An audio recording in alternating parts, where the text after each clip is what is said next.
This video, I want to talk about just for a little bit about being lost in translation.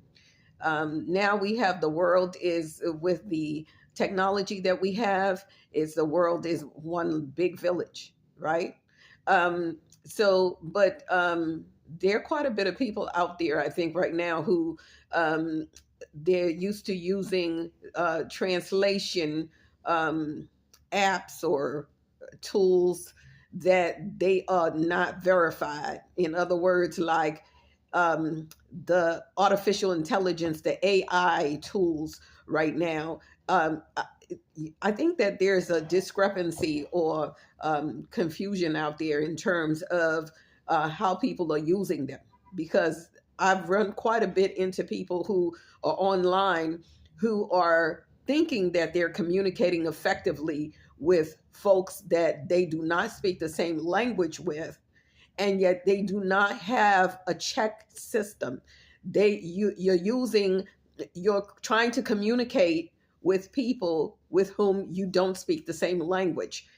Okay, in some cases I'm pretty sure that even the reading skills in that language is questionable, if not non-existent altogether.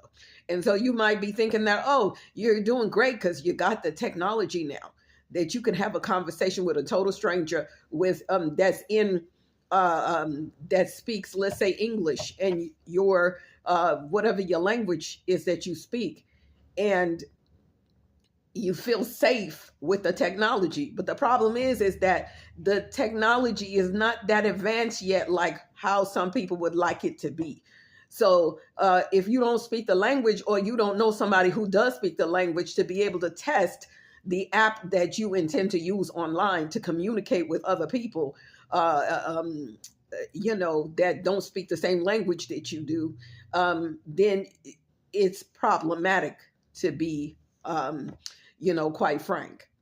Okay. So I've seen people just have, I know they're using translation app or some type of assistance, because the I can see the errors, because the system or that they're using, the app or whatever it is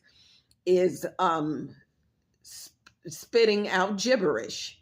Um, and if you're using a translator, if you're using a translation app, whatever the technology is that you're using, you have to test it. You have to have somebody that you can test it to make sure that it's actually working properly.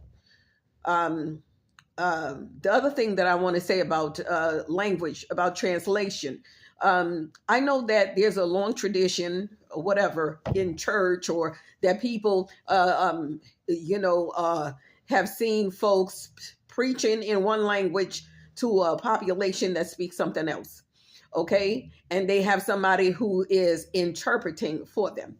The only problem is that some people out here think that as long as that person speaks that language, that they don't have to know anything about that discipline, the topic that they're talking about, that they're unlearned in the particular topic that is being spoken of.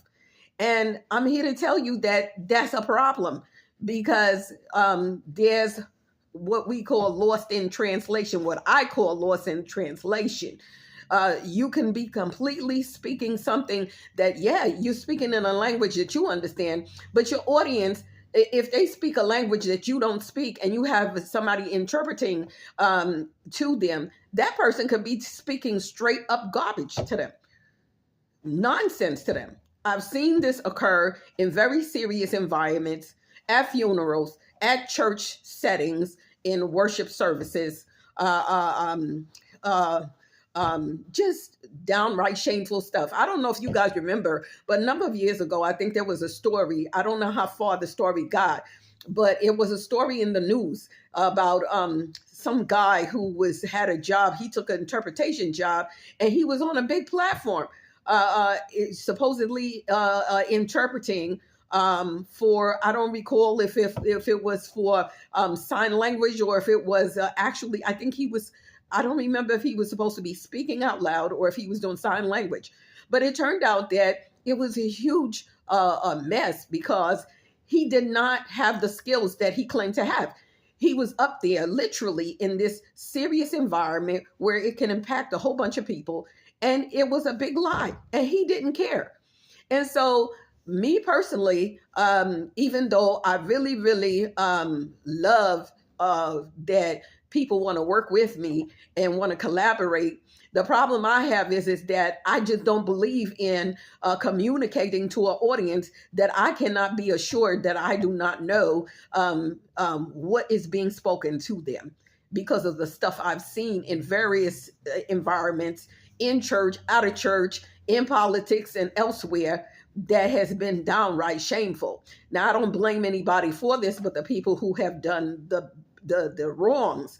However, when people write me and say that, oh, we would love to collaborate with you, and they don't speak the same language that I do, and communicating to an audience that I cannot be certain of the results I'm getting, then no, I'm not going to do it, because I believe in getting results. That's something that I have to have.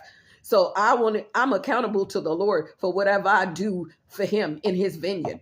And so I need to know what I'm putting out there. So that's why if you ask me to collaborate with you and I don't speak the language, and I don't know anyone who speaks the language that I could be able to actually verify or know for certain what is being communicated to the audience, then I'm not going to get involved, because I have to know what I'm putting out there in Jesus' name. All right.